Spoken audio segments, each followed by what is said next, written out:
Mu mawulire agakagwawo breaking news gano nga si malungi era nga gaguddewo essaawa z'okumakya obudde bubadde bukya ne tufuna amawulire nti Mickey Wine ne Dax Vibes nga bano bombi babadde n'ekivvulu mu kibuga eky'Ejjinja ate nga baganda ba His Excellency Robert Kyagulanyi Ssentamu we twogerera nga bombi baamaze dda okubeera nga bakwatibwa ku nsonga ezitannaba kubeera nga zitegeerekeka. Mu mawulire ge tufunye era ng'ezezaako okunoonyanoonya wano ku sources ez'enjawulo ne bantegeeza nti tewannaba kubaawo nsonga yonna yategerekese nti kwevudde okukwata ababiri bano wabula kyentegeddeko okusinza ku reports ez'enjawulo DPC ow'Ejjinja ataakinze mbu era n'akuba Dax Vibes ono nga ye muggala era nga ye muto owa family y'aba His Excellency Robert Kyagulanyi Ssentamu wabula wamu ne Mickey Wine bwagezezzaako okwagala oba omu ku bo agezezzaako okwagala okutaasa wabula ate abasajja ne bateekawo embeera era bwe batya ababiri ne baba nga bakwatiddwa ne batwalibwa ku nsonga ezitannaba kubeera nga zitegeerekeka oluvannyuma lw'okubeera nga His Excellency Robert Kyagulanyi Ssentamu mu ggwanga erya Uganda takyakkirizibwa ku staginga kivvulu kyonna kakati ate baganda be babiri wetwogerera nga oluvannyuma lw'ekivvulu kyabwe oba ekivvulu kye babaddeko mu kibuga eky'Ejjinja babiri bamaze okuba nga bakwatibwa ku nsonga ezitannaba kubeera nga zitegeerekeka. Akatambi ako koolabye era kengenda okwongera keeko kokka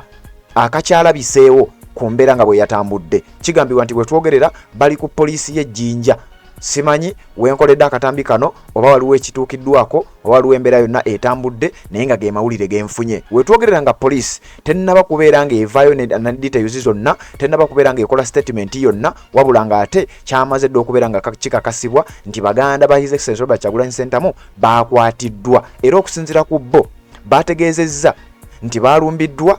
era ne bakubibwa awatali nsonga abasajja b'ebyokwerinda era oluvannyuma lw'okubakuba oluvannyuma lwa bino byonna ne baba nga babakutte okusinziira ku sources ez'enjawulo zengezaako okunoonyanoonyaako. Jinja DPC orders arrest of Bobi Wine brothers after singing at the kitunda cha Baba TV at a local music fete. Musicians Dax Vibes and Mickey Wine were arrested on orders of the Jinja DPC and are being held at Jinja police station. Nti bano bakubiddwa ku biragiro bya DPC w'Ejjinja babadde bava ku kivvulu ekimanyiddwa nga kitunda kya Baba TV kivvulu kibaddeyo mu Jjinja era ababiri bano bakwatiddwa ku biragiro ebya DPC ow'ekibuga ky'Ejjinja. Akatambi ako nkugambye ye footage yekka eyalabiseewo sofa okubeera nga ate asobola okukonfaminga kino nti baamaze okubeera nga bakwatibwa ku nsonga nga bwe nkugambye ezitannaba kubeera nga zitegeerekeka. Njagala kwongera katambi kano kubanga bwe bujulizi bwokka bwe tukyafunyeewo ke katambi oba ye footage yekka akyalabiseewo ku nsonga zino wabula tunaba kubeera nga ate tumanya ebisukkakoko awo waliwo abadde bambuuza ndowooza okitegedde bulungi nnyo bweti embeera bwebadde.